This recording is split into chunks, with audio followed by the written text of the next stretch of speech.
Joining us now is Caleb Maupin, journalist and political analyst and author. Welcome to the show, Caleb. Sure. Glad to be here. So I guess if we could, I wanted to talk to you about a few things this afternoon, Cuba, Venezuela, the U.S. economy, but perhaps we could start with this Munich conference that started on Friday and it's ongoing, where the Secretary of State, Marco Rubio, called for building a new Western century and just described U.S.-European ties as civilizational. What do you make of these new phrases in practical terms? Is this about shared democratic values or about reasserting Western geopolitical dominance? Well, the big thing that came from Marco Rubio's speech and remarks was that he didn't mention Ukraine once. And that, his words about civilizational ties and all of that, those are, certain conservative narratives that very much appeal to what they call the new right in Europe. But at the same time, the Munich summit about security, the main issue that everyone else was talking about was hatred of Russia, raising money for Ukraine, et cetera. And the U.S. Secretary of State didn't mention that issue and instead just kind of gave a philosophical talk about Western civilization and how Europe and America are similar, the foundations of the Enlightenment, freedom, et cetera. So that's important to note, and that there were other U.S. officials who attended the event almost as if they wanted to be there to counter Marco Rubio's participation. And that was clear, right, with AOC and Hillary Clinton and others being there. It was almost like they wanted to make clear that Marco Rubio, who didn't mention Ukraine, didn't speak for all of the United States, the more liberal wings of the power structure that are friendlier to Europe and more tied into Europe. They wanted to be represented as well. But overall, the event really has kind of lost its charm.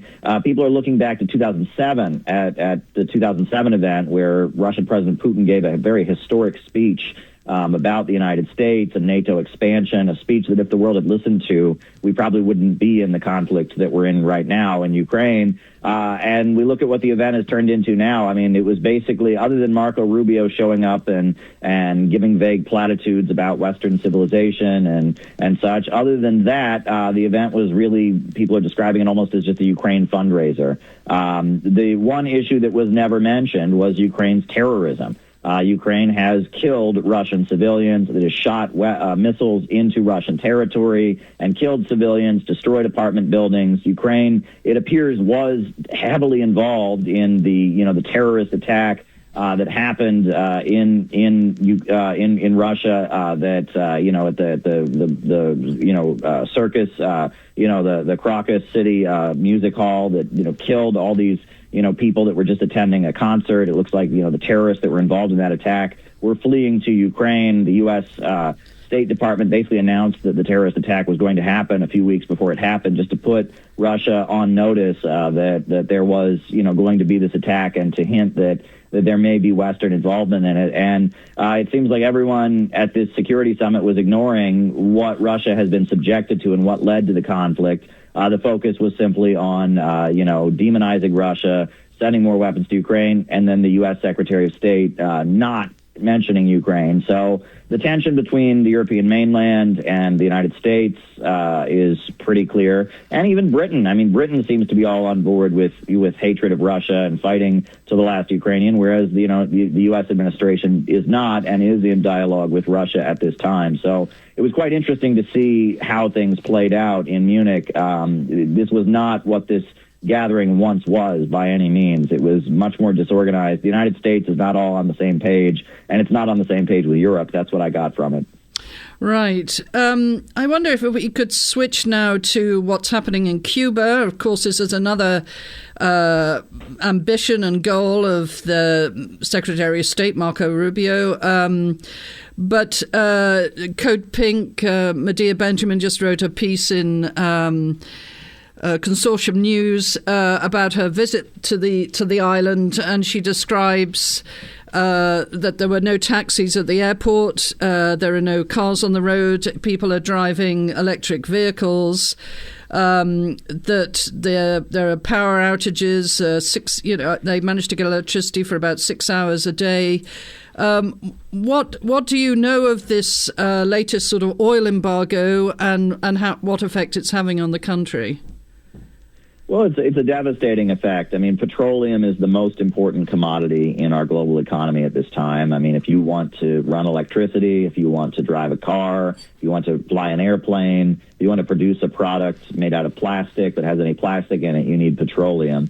And Cuba suffered greatly during the 1990s because they had lost access to petroleum because of the fall of the Soviet Union. And then Venezuela's socialist revolution was a big help to Cuba because they could then get oil from Venezuela. And now that oil has been cut off. The United States has strong-armed Venezuela to stop sending oil to Cuba. And as a result, Cuba is really suffering in terms of, basic things like electrification. They just don't have petroleum. And the thing is, though, this is having like a rally around the flag effect because the Cubans know where this is coming from, right?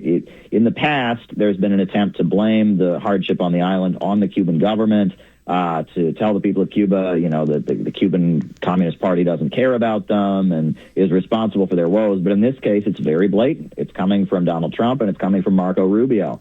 And Marco Rubio is himself of Cuban descent, and he's part of the people who've, fled. He's what they call a Miami Cuban, who fled the island, hates the government, wants to overthrow it, hates the people that are still on the island and are loyal to the government. And they're trying to put the screws on Cuba and increase the misery in the country. And the result has been Cubans pouring out into the streets by the millions to support their government in mass demonstrations. And the current president, who is the first, president they've had since the revolution who is not from the Castro family, right? It was Fidel Castro, then it was Raul Castro, but now Diaz-Canel is it's kind of a transitional figure in leadership. And I think the Obama administration and Biden were probably hoping that Diaz-Canel would be almost like Gorbachev, in that, when they had a new generation in leadership in the Soviet Union, they were able to, create a situation and enable, the Soviet Union to fall. But what Marco Rubio is doing is kind of having the opposite effect. Diaz-Canel now has massive support, and Donald Trump is hated throughout the Spanish-speaking world, right? So at this point, there's massive hatred for Trump in Cuba, massive hatred for Trump all throughout Latin America. Latin America is sympathizing with Cuba because it's Trump and Marco Rubio that are imposing this embargo on them.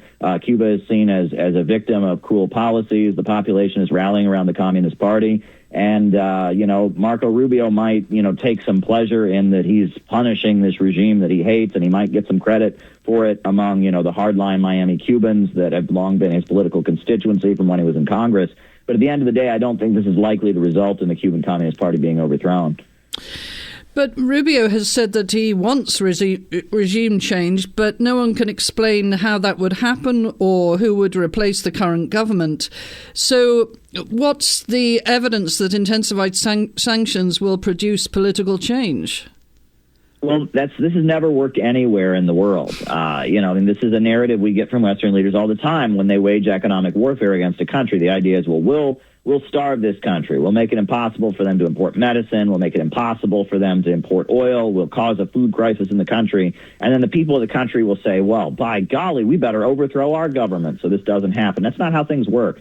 It's kind of a basic human instinct that if somebody punches you in the face, your instinct is not to go, well, why did they punch me? I better do what they say. Your instinct is to punch them back, right? And that sanctions as a policy, economic warfare doesn't work. It's just a method for waging economic warfare. It's just like attacking a country with missiles, except you're attacking them by using the global market and weaponizing control of the global market against them. But the USA doesn't have the ability to do it in the same way. And we've seen this announcement from Russia that they intend to send oil to Cuba. So we'll have to see what happens at this point. Now, Venezuela's arm has been twisted out of sending oil, but will Russia end up sending the oil? They did it for Mali, right? Mali was unable to get oil. The people were suffering under a fuel shortage, and Russia was able to send drones to the people of the African nation of Mali to support the Union of Sahel States and the government there in its fight against terrorism. So I think there's a very good chance that Russian oil will be in Cuba very soon, and the USA won't really be able to stop it. Right. If we could switch now to more domestic concerns. President Trump, when he introduced the tariffs, wrote that the burden or incidence of tariffs had fallen overwhelmingly on foreign producers. But a New York Fed study released last week found that 90% of the economic burden has been falling on U.S. companies and consumers through November 2025. How do you reconcile this gap between political claims and economic data? Well, the Trump administration continues to just claim the economy is doing amazingly well. Americans are not seeing it. In terms of actual economic growth, when it comes to increasing living standards, increasing access to basic services, increasing and building up the infrastructure that's the basis of the economy, the USA is not doing very well. And when you have growth that isn't a real expansion of living standards, it's just the stock market is doing well, that means that there's going to be a big fallout in the long term. What Trump is carrying out, these policies are intended to reverse inflation. The idea is that if you make it more expensive to import products, if you kind of pass on the cost to consumers, if there's less spending power on the population's part, as a result, currency will increase in its value because there's less of it, right? And these are the policies of monetarism that were pioneered by Milton Friedman. But at the end of the day, we are seeing a little bit of a decline in inflation, but overall living standards and the living standards and the spending power of the population is going down as a result of harder economic conditions. Things just really aren't getting better in the overall U.S. economy. The stock market's doing okay, but we're not really seeing a payout. And when the stock market continues to go up and the population's living standard doesn't go up, you're going to get 2008 all over again. I mean, that was the 2008 financial crisis. The American people couldn't afford to keep buying houses as they once had. The stock market kept going up, and we kept inflating, with all these derivatives and all this game that was being played. The stock market kept rising, but the American people just couldn't spend like they once had. And then you had a big crash in 2008. And I mean, I fear this could be setting the stage for more of a situation, a similar fallout. The researchers found the average tariff rose from 2.6% to 13%, and that import pricing increased about 11% overall because of the tariffs. And they noticed that the impact on tariffs had been smaller than many economists anticipated, but that the costs were being borne by small and mid-size enterprises, so smaller businesses. What's the implication of that, as opposed to large corporations who can spread the pain over more, over the multinational corporation? Well, it certainly doesn't match Trump's rhetoric. I mean, Trump's rhetoric was very much appealing to small business owners, and it was small business owners that tended to be Trump's biggest supporters during the last election. And if you look at kind of the superstars of the Trump movement, right, you've got MyPillow, that fellow who opened his pillow company. You've got him, right? You've got the Hobby Lobby, the family that owns the Hobby Lobby company, right? You have Betsy DeVos, who was Trump's Secretary of Education in his first term. You got a lot of business owners, millionaires and billionaires that are not part of the club that rallied around Trump because the feeling was that Trump would kind of protect them and allowed them to grow and not prioritize the multinational corporations. And that's the anti-globalist rhetoric, the America First rhetoric. That was the idea, was that these small business owners would be protected. Trump would be more concerned about a domestic U.S. economic agenda and less concerned about how multinational corporations that make their money elsewhere are doing. But we're not seeing that. I mean, as you just cited the statistics, right? I mean, we're just not seeing Trump really serving his base in this way, just like he hasn't ended the wars as he promised to do. There are many things about Trump's second term in office that are just an utter disappointment, largely to the people who voted for him. And I continue to point to the fact that what they call dissident MAGA is a growing trend of people that voted for Trump but are now angry with him, especially about his foreign policy. Fans of Tucker Carlson, fans of Marjorie Taylor Greene, fans of Candace Owens. There's a large number of people who are sympathetic to Thomas Massie and his statements around the Epstein files. there's a large number of people who liked Trump because they hated the American establishment and are now angry with Trump because they see him in office serving that establishment and doing the opposite of what he promised to do. So we're going to have to see how this plays out. Now, there's talk of the Democrats maybe changing their tone, AOC talking of a presidential run or whatnot, but the Democratic Party seems to have betrayed its base very significantly as well. So what's going to come next, right? I mean, are we going to get just another Trump to run the Republican Party? Is Trump going to try to run again under some technicality, like have Melania run and he's in the White House again? Or how is this going to work? What's going to happen? Or will there be a more anti-establishment right-wing candidate who emerges to kind of rally Republican votes in upcoming elections? What's going to happen in the midterms? It looks dismal right now for Trump and the Republicans in the midterms, I'll tell you that much. Yeah, a lot there, Caleb. Certainly Melania running for president. Wow, okay. Hadn't thought about that one.